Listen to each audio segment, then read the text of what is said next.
Good morning students, welcome back. Now time for chapter 9. This is chapter 9, the origin of the coconut tree. इनकी coconut tree की origin इनकी उसकी उत्पत्ति. Once upon a time there was a small island named Hosuku.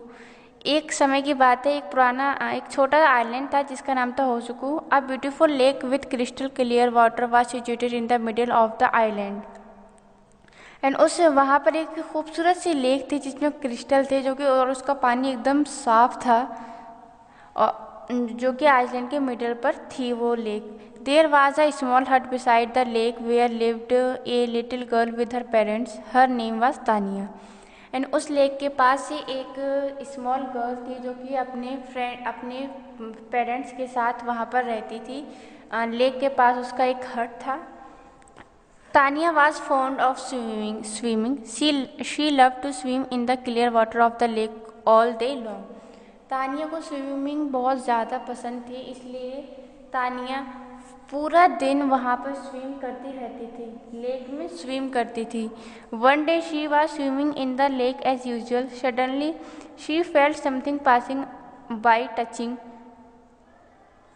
her body. She got such a fright that she stopped swimming, jumped upon the bank and ran toward her hut. कि एक दिन जब Tania swim कर रही थी तो अचानक से उसे ऐसा फील हुआ कि कोई चीज़ उसे टच हो करके गई है. तभी वो अचानक से डर गई और जल्दी से उस लेक से बाहर आ गई और अपने हट में चली गई. Next day also the same thing happen. This time she tried to see what it was. She saw that it was an eel. अगले दिन भी यही हुआ. वो स्विम कर रही थी और उसे कुछ टच किया, ऐसा फील हुआ. तो उसने सोचा कि आज मुझे चेक कर लेना चाहिए कि ये क्या चीज़ है जो मुझे टच करती है. उसने देखा कि वो एक ईल है. But as soon as she looked at it the eel wriggled away. उसने देखा कि वो एक ईल है जो कि उसके पास से गुजरी है. Tanya was no more afraid and she went on the swimming. Now it became a daily routine and after a few days both of them started swimming side by side upon the blue lake. Tania का अब डर जो था वो ख़त्म हो गया था और अब वो दोनों स्विमिंग साथ साथ करते थे और ये उनका डेली रूटीन बन गया था कि वो साथ साथ एक एक करके स्विमिंग करते थे ब्लू लेक में. One day after a long swim, when she came out of water and sat upon the bank, the eel also swam out of the lake. Tanya looked at it with astonishment. एक दिन क्या हुआ कि दोनों जब swimming कर रहे थे तो स्विमिंग करने के बाद तानिया बाहर आई लेक से और किनारे पर बैठ गई. ईल ने भी वही किया, वो भी लेक से बाहर आ गई. तानिया ये सब देख करके सरप्राइज हो गई. एस्टोनिशमेंट यानी surprise. Soon the eel changed his shape and within a moment there stood before her handsome young man. Tanya was so surprised that she could not speak a word. और जब वो ईल बाहर निकल के आई थी तो उसने देखा कि वो अपना रूप चेंज कर रही है. ईल एक यंग मैन में, हैंडसम यंग मैन में कन्वर्ट हो गई और ये देख करके तानिया सरप्राइज हो गई और उसके पास कुछ भी वर्ड नहीं थे कहने के लिए कि आखिर वो क्या कहे क्या करे. I am tuna the God of evils. मैं टूना हूँ, मैं गॉड जो ईल्स हैं उनका गॉड हूँ. The young man said her. Young man ने कहा था. I have a great liking for you and you have really enjoyed swimming by your side. Now the time has come and I have to go now. But before going away, I wish to give you a gift so that you may always remember me. उसने कहा था कि अब वक्त हो चुका है मेरे जाने का, मैं अब जाऊंगा, लेकिन मुझे तुम्हारे साथ रहना, स्विमिंग करना बहुत ज़्यादा पसंद था. मैंने बहुत ज़्यादा इन्जॉय किया तुम्हारे साथ स्विमिंग करना और अब इसलिए मैं तुम्हें गिफ्ट देना चाहता हूँ ताकि आप मुझे हमेशा याद रखो. What is it she asked with great surprise. And Tina ने उससे सरप्राइजली पूछा कि वो क्या है.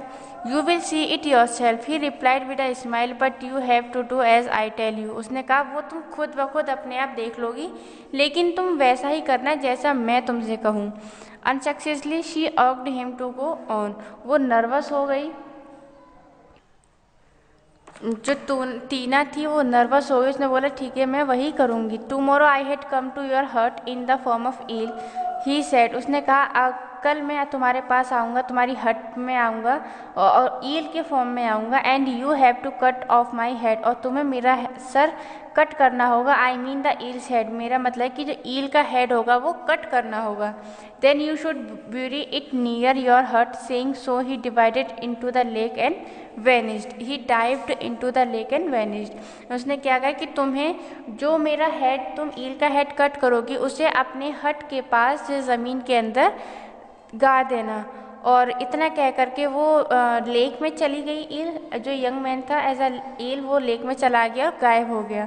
Suddenly the sky become overcast with dark cloud and a great storm arose, Tania hurried back to her हट।